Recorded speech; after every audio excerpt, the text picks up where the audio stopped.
Disarmament is not a lofty ideal, but a practical imperative. The First Committee, Disarmament and International Security, heard today as it concluded its thematic debate on nuclear weapons and began debating other mass destruction weapons. Nuclear weapons, the most inhumane and indiscriminate weapons ever created, remain a constant spectre of destruction, Namibia's representative warned. Their sheer existence, capable of unimaginable harm to humanity and the planet, creates a temptation and risk of use. Decisions made today will impact the planet left to future generations, she cautioned. Zambia's speaker warned of a probable risk of nuclear war, as long as retention persists. Nuclear weapons have no place in the modern world, and there is no justification for their proliferation, testing and stockpiling. Their destructive power has fueled international tensions and created an uncertain, unsafe world. Relying on deterrence for security only perpetuates a cycle of fear, where mutually assured destruction looms over the world community, he said. The representative of Colombia echoed the deep concern about the fragile premise that nuclear defense and deterrence systems provide security. We are on the brink of an abyss, she said. Two major nuclear powers have suspended bilateral strategic dialogue and disagreements are increasing. The risk of a nuclear war is not zero, and the assumption that it would be possible to contain the fallout is a pipe dream. As the committee concluded its thematic debate on nuclear weapons and proceeded to discuss other weapons of mass destruction, several speakers reiterated that all such weapons, including biological and chemical weapons, must not be used by anyone, anywhere, under any circumstance and at any time. All those responsible for their use must be held accountable. The Russian Federation's delegate, speaking on behalf of a group of 14 states, condemned the use of chemical or biological weapons as repugnant to humankind's conscience. However, other speakers, such as the Czech Republic's representative, questioned the credibility of this condemnation, stating that the Russian Federation continues to spread disinformation about the Syrian chemical dossier and an alleged military-grade biological program in Ukraine. In that vein, Germany's delegate denounced the Russian Federation's false allegations against Ukraine's biological threat reduction projects as an abuse of the Conventions on Biological and Chemical Weapons, as well as another futile attempt to justify its war of aggression. At the outset, the president of the Ninth Review Conference on the Biological Weapons Convention, BWC, briefed the committee on its work. The first committee will reconvene at 10 a.m., Wednesday the 18th of October, to continue its thematic debate on weapons of mass destruction. Briefing Leonardo Bencini, Italy, president of the Ninth Review Conference on the Biological Weapons Convention, BWC, noted that the conference took place in an international context that hardly could have been more challenging. While deadlock on disarmament dates back years and is rooted in long-standing cleavages, the war in Ukraine exacerbated divisions. Prospects for an agreement at the conference were not promising. The lack of a consensus final document from the Nuclear Non-Proliferation Treaty, NPT's 10th Review Conference added to general pessimism. However, from the beginning, the conference tried turning this limitation into an opportunity, especially for proposals on the table for quite some time. The conference prioritized exercising maximum self-discipline and focusing on what mattered to reach consensus. Other priorities were facilitating cross-regional dialogue and inclusiveness. As a result, the conference broke the deadlock that had prevented any progress on the convention's implementation for more than 20 years. The participants agreed on a clear roadmap for the entire four-year review cycle, leaving open the possibility of an early harvest in 2025. The conference established a working group to identify, examine and develop measures to strengthen the convention and its implementation, with no issue off the table, including compliance, verification and possible legally binding measures. The conference also made progress on institutionalizing the convention by developing a mechanism on international cooperation and assistance and another to review technological and scientific developments. Thematic debate.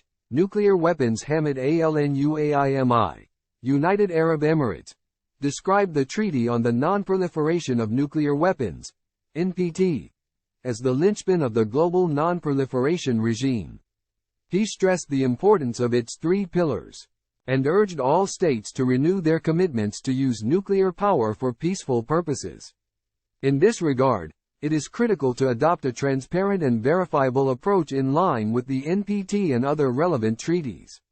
Establishing a Middle East zone free of nuclear and other mass destruction weapons is of the utmost importance to his country. On the Comprehensive Nuclear Test Ban Treaty, CTBT, he urged ratification by the Annex II countries. The International Atomic Energy Agency, IAEA, safeguards plays an important role, and his country is undertaking its nuclear programs in line with this system. Bostian German, Slovenia, said that the NPT is a framework to rid the world of nuclear weapons. The conclusion of a fissile material cut-off treaty should be the next step towards nuclear disarmament. Until then, the international community should build national moratoriums on producing fissile materials. The national reporting on NPT implementation and nuclear risk reduction efforts are necessary steps towards nuclear disarmament for both nuclear and non-nuclear weapon states.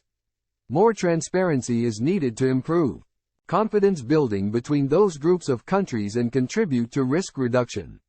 Nuclear disarmament verification also represents a new avenue towards nuclear disarmament.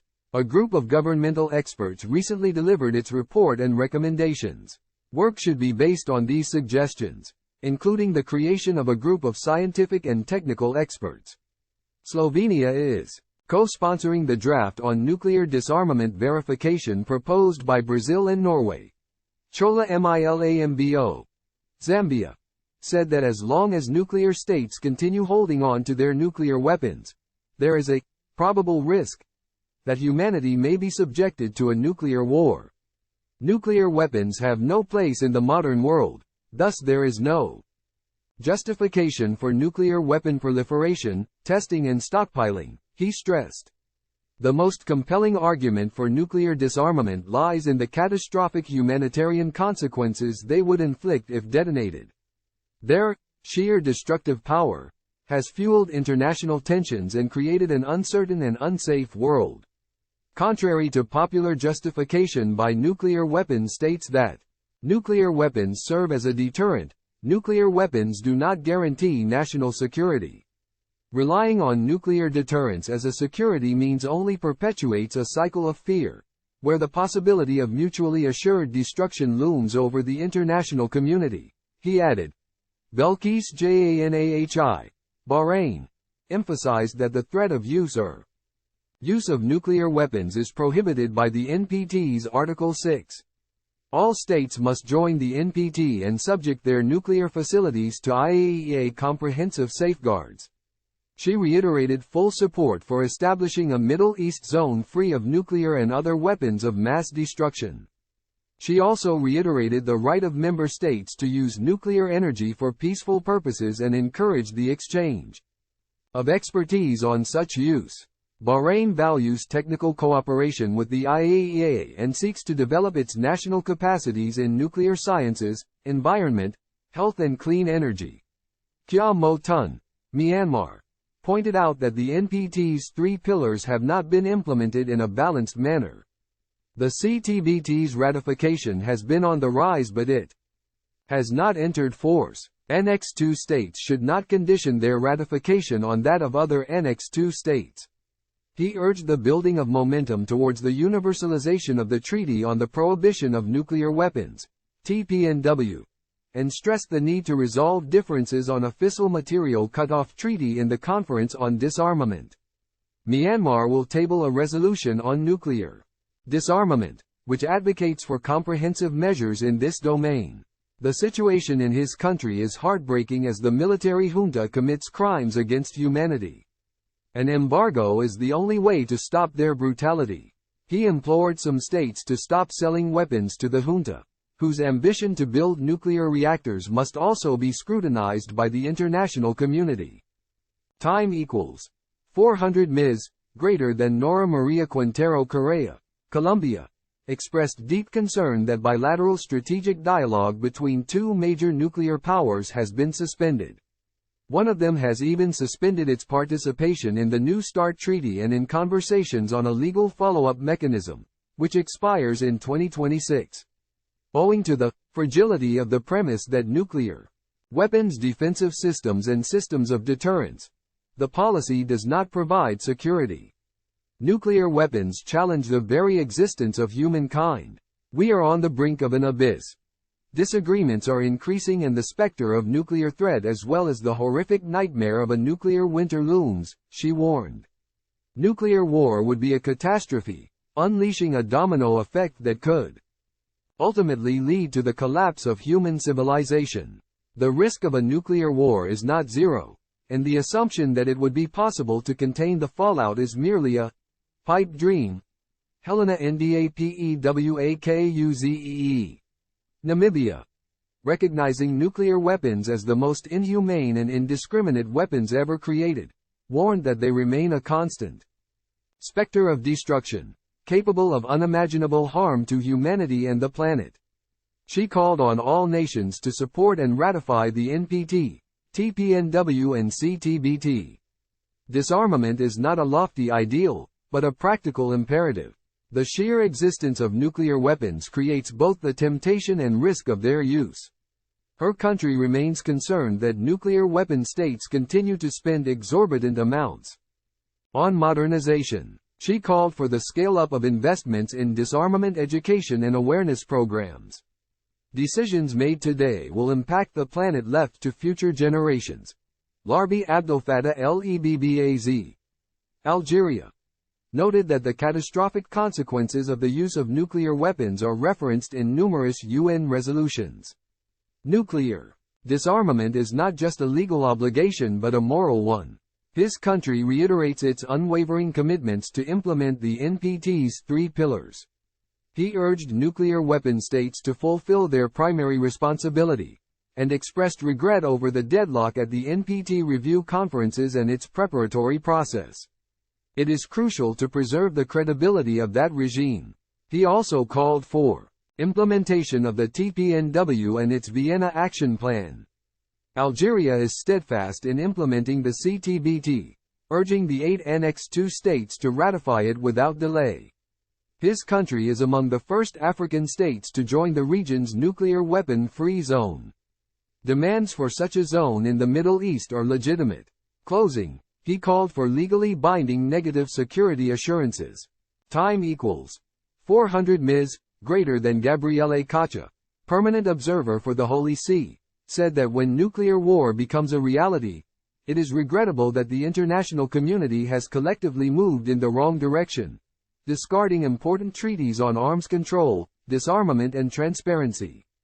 The global disarmament machinery remains deadlocked. The Holy See was disappointed at the increased levels of polarization and mistrust at the first preparatory session of the NPT's 11th Review Conference. Also regrettable is the inability of the Conference on Disarmament to adopt a work program, and the failure of the Disarmament Commission to reach consensus on recommendations for achieving nuclear disarmament and the non-proliferation of nuclear weapons. When flexibility is needed most, he said, there is a downward spiral of arms control and disarmament policies.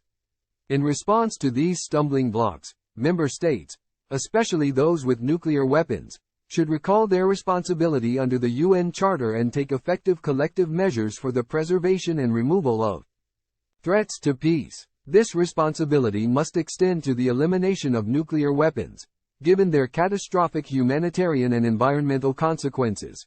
Right of reply. Speaking in exercise of the right of reply, the representative of Syria responded to the statement delivered yesterday by the Israeli representative.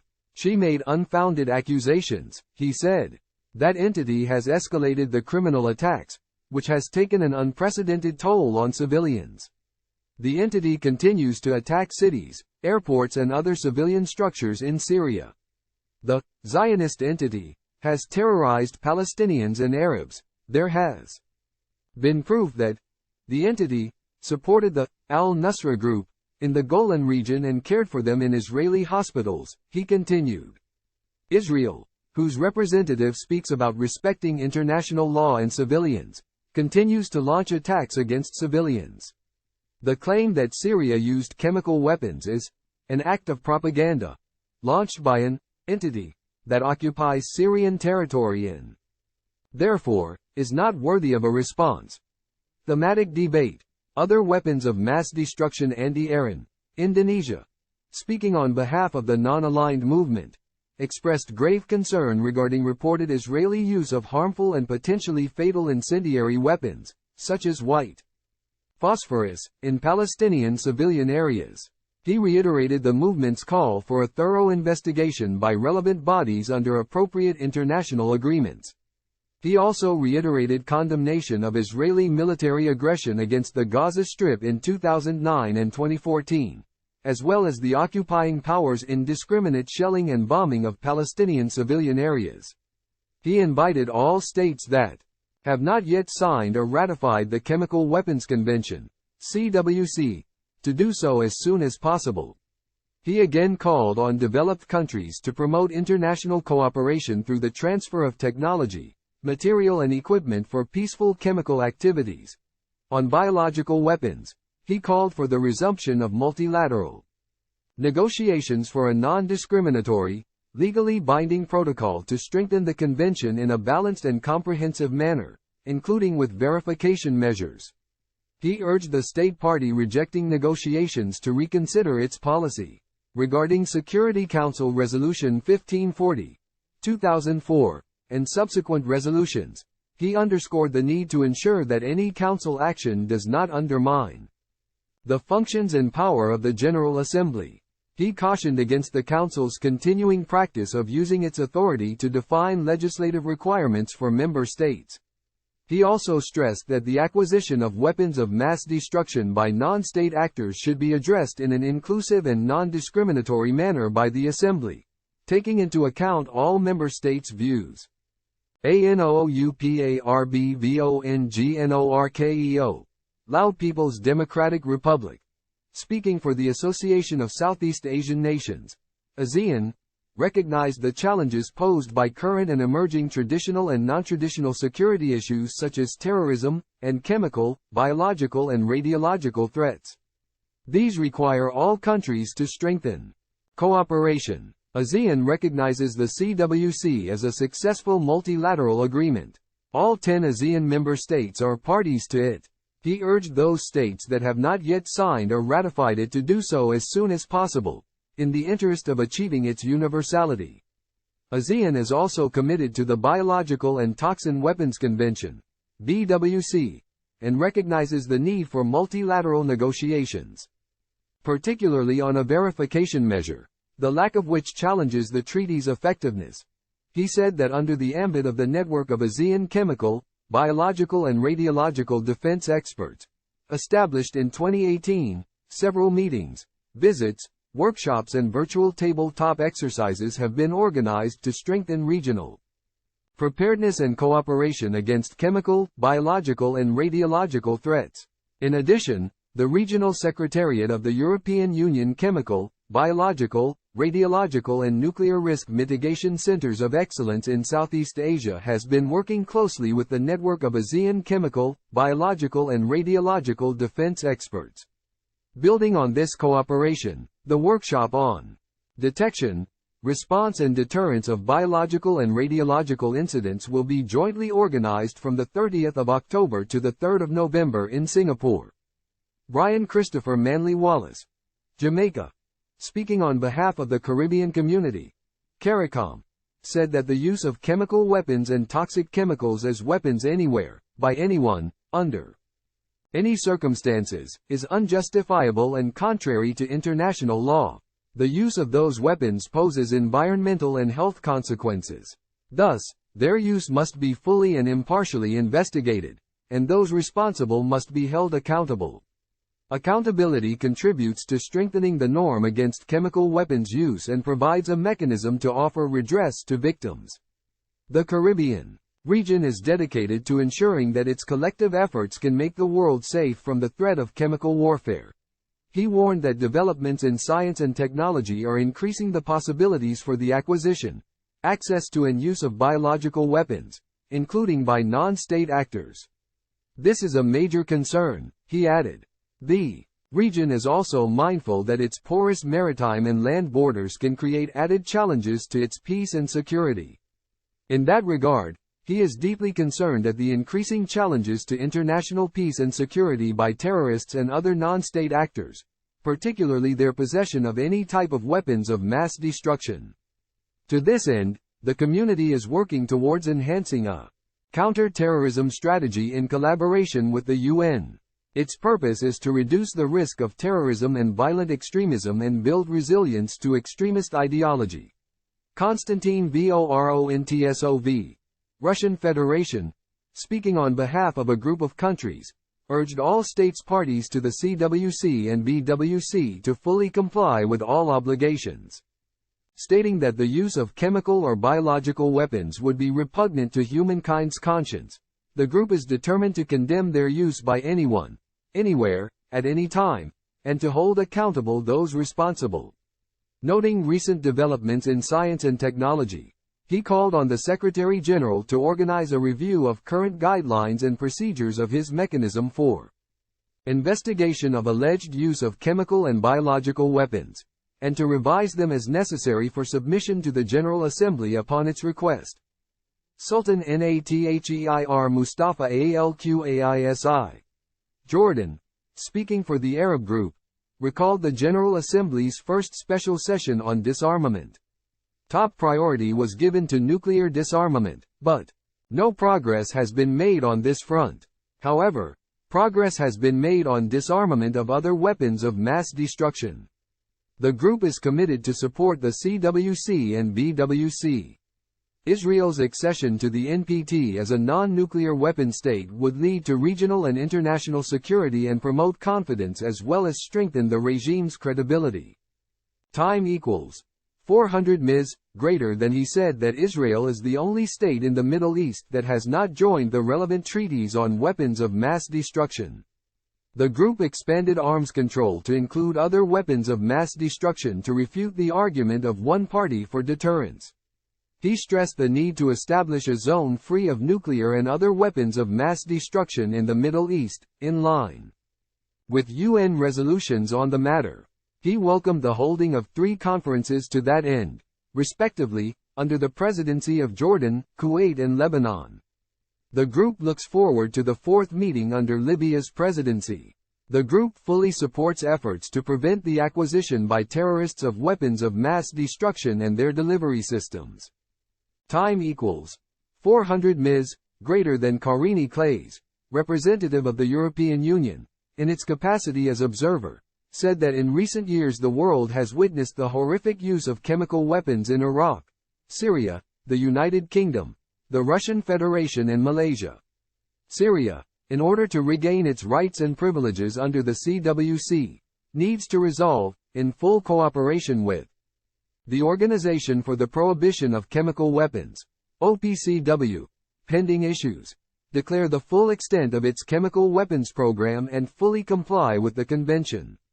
The Union is united in its support for the total prohibition and elimination of chemical weapons. It is encouraged by the productivity of the Working Group on the strengthening of the BWC in August and committed to contribute to work on all items on the agenda. She condemned the Russian Federation's disinformation campaigns, which undermine international peace and security as well as cooperation and assistance between states parties to the mass destruction weapons conventions.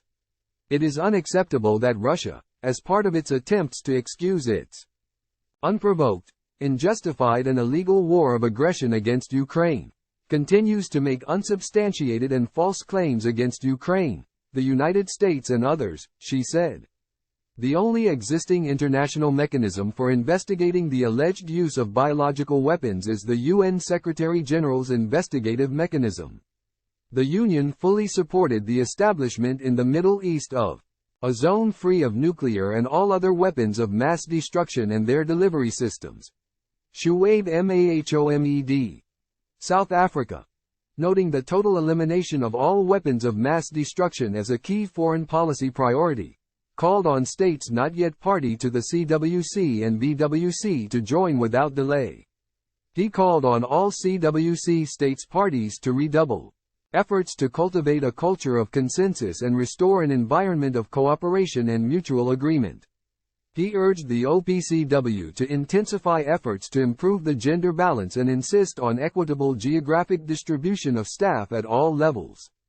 Drawing attention to the OPCW Africa program, he stressed its importance and the need to fully fund its future phases of work to guarantee sustainability. His country continues to support the non-aligned movement's position on strengthening the BWC with multilateral negotiations on a legally binding protocol. Maria Benedicta Dia Kristanti, Indonesia, said that use of weapons of mass destruction, including chemical and biological weapons, by anyone, anywhere and under any circumstances cannot be justified. This act is inhumane and has no legal validity. Her country has no interest in producing or possessing such arms. The global disarmament and non-proliferation regimes should be guided by the CWC and BWC. All declared chemical weapons have been destroyed, but undeclared stockpiles still exist. The OPCW should perform its duties free of politicization, and international cooperation should be promoted without restriction. Indonesia also upholds the norms for biological weapons. It is necessary to take a step forward in verification in this domain and ensure the full and effective implementation of Article 10.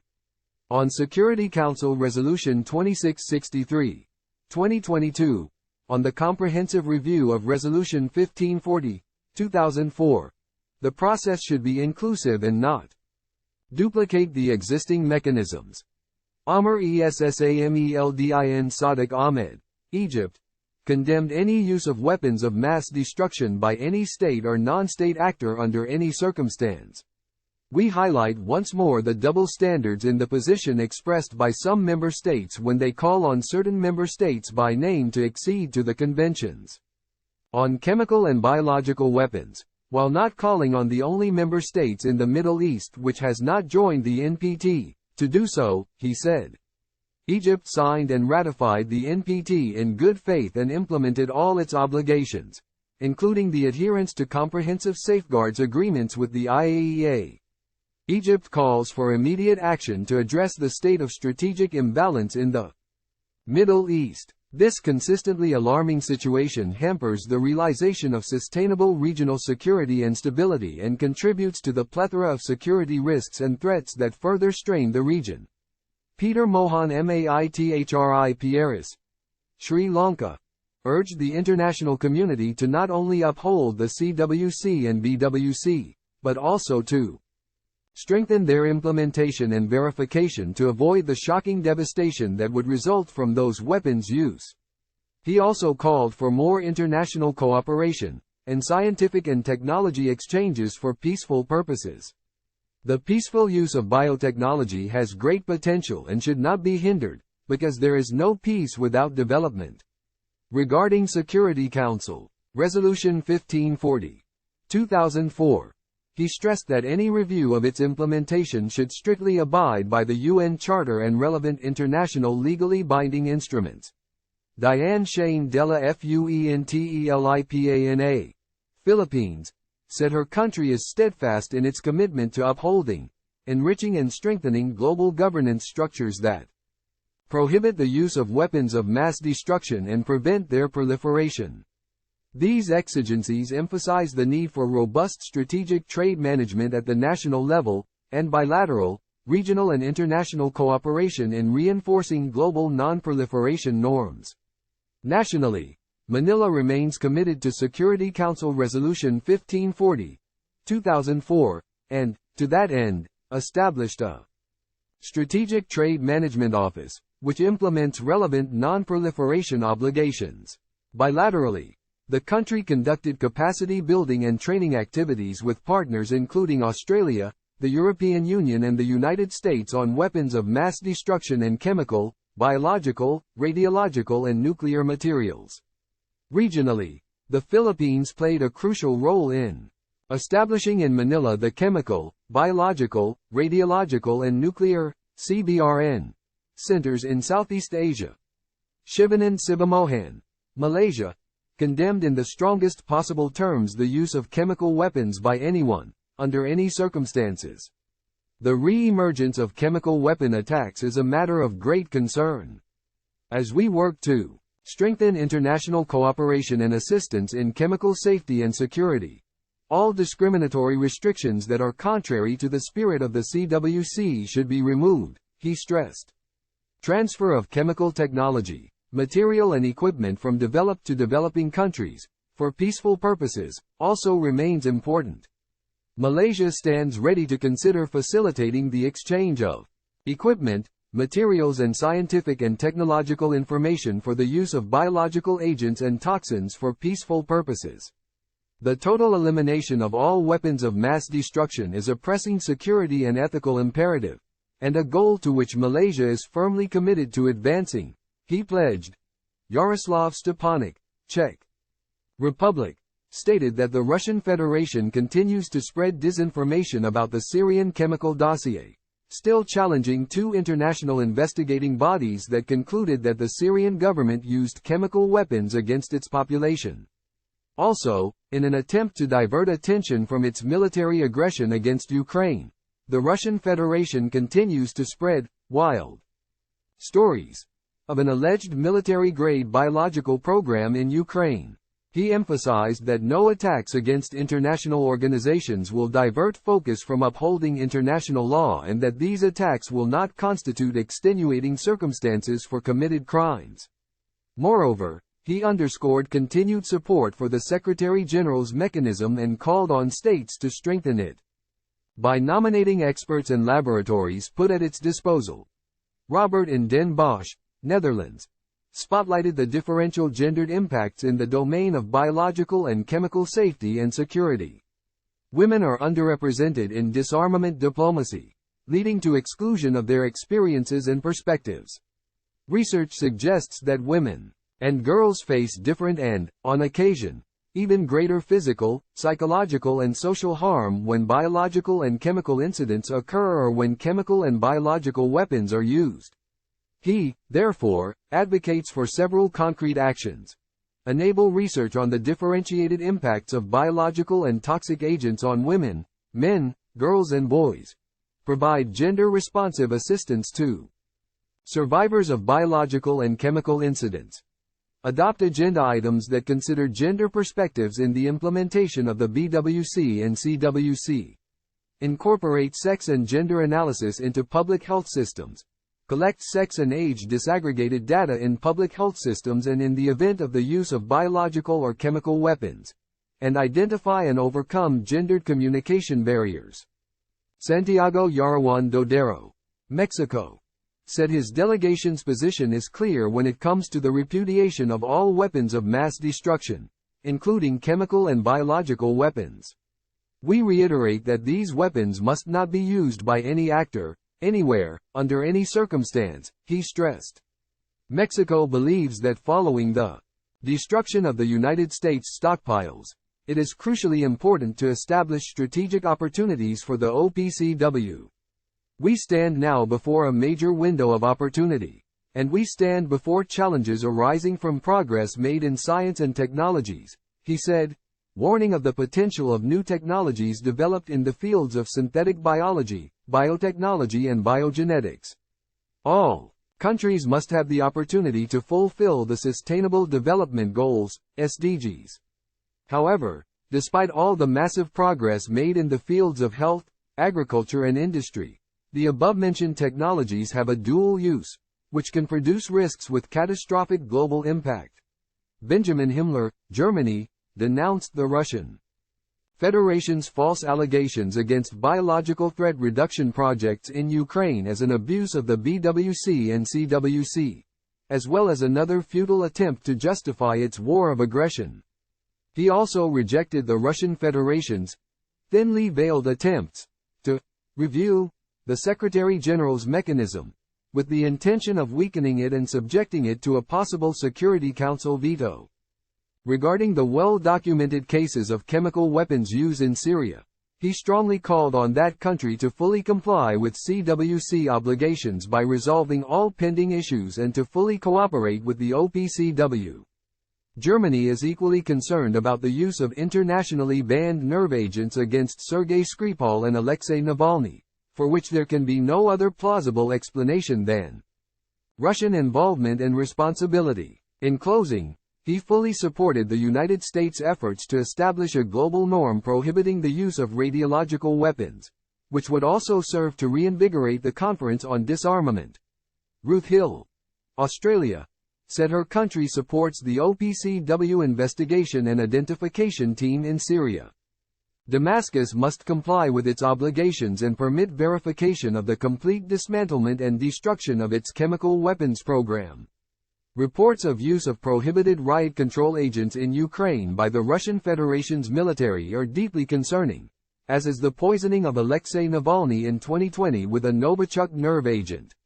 Australia urges Moscow to cooperate with the OPCW Technical Secretariat. Her country condemns the Kremlin's continued efforts to malign legitimate international cooperation and assistance activities, undertaken pursuant to the BWC Article 10. Security Council Resolution 1540, 2004, plays a crucial role in preventing mass destruction weapons and their delivery means from falling into the hands of non-state actors, including terrorists. Export controls and their regimes, such as the Australia Group, help states fulfill their non-proliferation objectives under the BWC and CWC, and under that Council resolution. Jorge Vidal, Chile, condemned the military use of biological and chemical weapons in all circumstances, at any time and in any context. These acts cannot be accepted, and he champions work that ensures they are not used. Chile is committed to the CWC and the Geneva Protocol, he said, drawing attention to the recent second meeting of the Working Group on the Strengthening of the BWC held in Geneva. All national authorities must step up actions that are underway in the field of biosecurity and biocustodianship within this convention. Constant vigilance must be exercised, he stressed. Chile also promotes the universalization of the CWC. Right of reply. The representative of the Russian Federation, in right of reply, rejected the clumsily fabricated stories about Skripal and Navalny as part of an unbridled propaganda campaign to exert further political and economic pressure on his country. The United Kingdom continues to refuse to engage in real discussion about what happened in Salisbury, which resulted in the injury of a Russian citizen. The United States and its allies have unleashed a story about the poisoning, while Germany, the United Kingdom, France and Sweden have all refused to cooperate or respond to his country's questions. The OPCW has not responded to many requests for documentation either. Referring to unfounded accusations against his country regarding its alleged willingness to carry out chemical attacks in Ukraine, he said his country regularly informed the OPCW about Ukraine's plans to carry out chemical provocations and the provision of Ukrainian nationalists with chemical agents. He reaffirms his country's strict commitment to its CWC obligations and calls on member states to exert pressure on Ukraine to take measures preventing the use of toxic nerve agents for military purposes. An observer for the State of Palestine, in right of reply, said nothing justifies the killing by Israel of more than 3,000 civilians in Gaza during the past 10 days. He condemns Israel's attacks on Gaza. He asked how could self-defense mean killing more than 900 children, more than 900 women who are mothers, teachers and nurses and more than 15 staff members working on the ground. Israel's full siege of the Strip is depriving 2.3 million people of electricity, food, water and medicine. Gaza no longer has lights, except the explosives raging day and night. Weapons of mass destruction are being used by a country that sees international law as a dead letter. All these crimes are committed under the guise of self-defense while Palestinians are racing against time for humanitarian emergency relief and trying to put an end to the suffering after 17 years of the Gaza blockage and a half-century of occupation. The representative of Israel said she is compelled to respond to statements made today and yesterday regarding her country.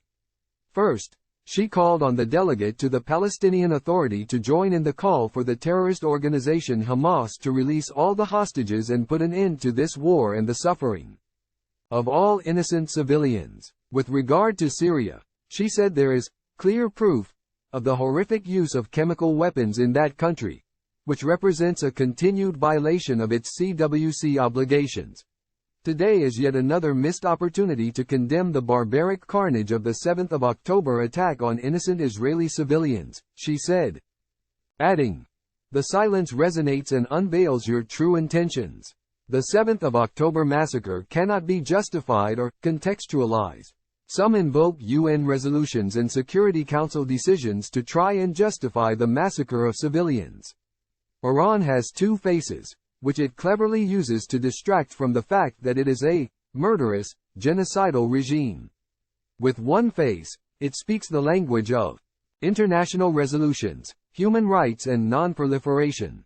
With its other, it speaks the language of hate, anti-Semitism and genocide, and orders the massacre of its own people and execution of LGBT persons.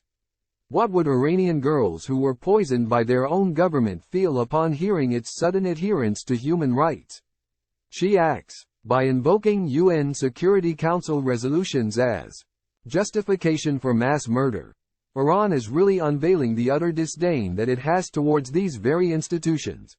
The representative of Syria, in right of reply, responded to statements by a number of speakers regarding his country's alleged use of chemical weapons.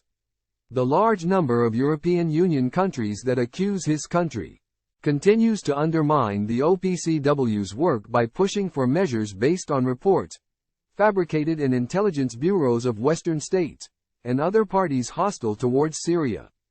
These countries are derailing and politicizing the OPCW's work by prompting it to adopt resolutions that run counter to the CWC.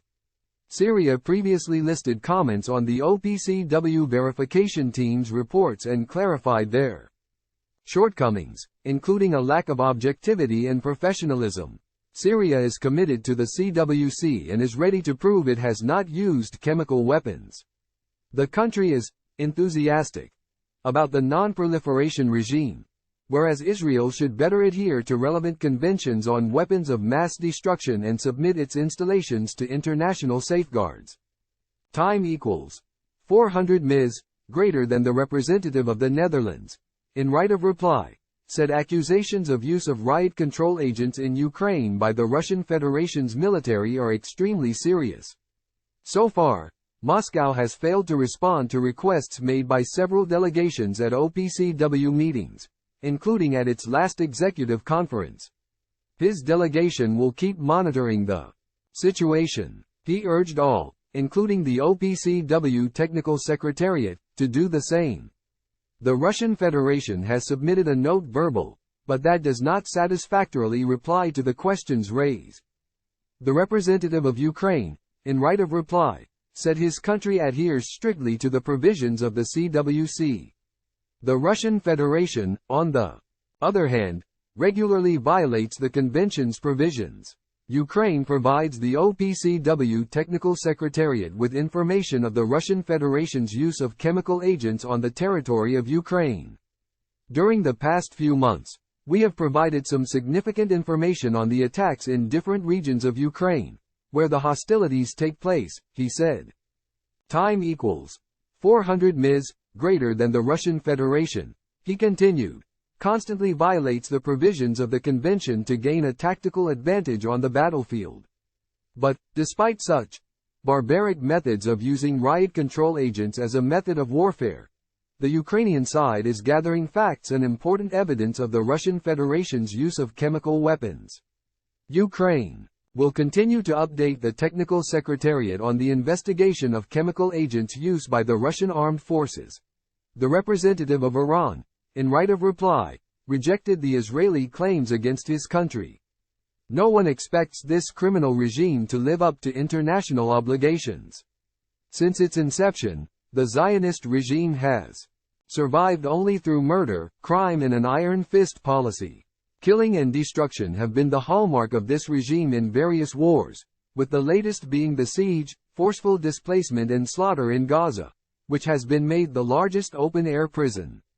For the past 75 years, the regime carried out more than 2,700 assassinations, an average of 78 per year, inside and outside the occupied land. He rejected Israel's destructive actions to vilify Iran, create divisions between Iran and its neighbors, and undermine Tehran's diplomatic efforts to resolve disputes. Shedding crocodile tears will not cloud the truth, he said.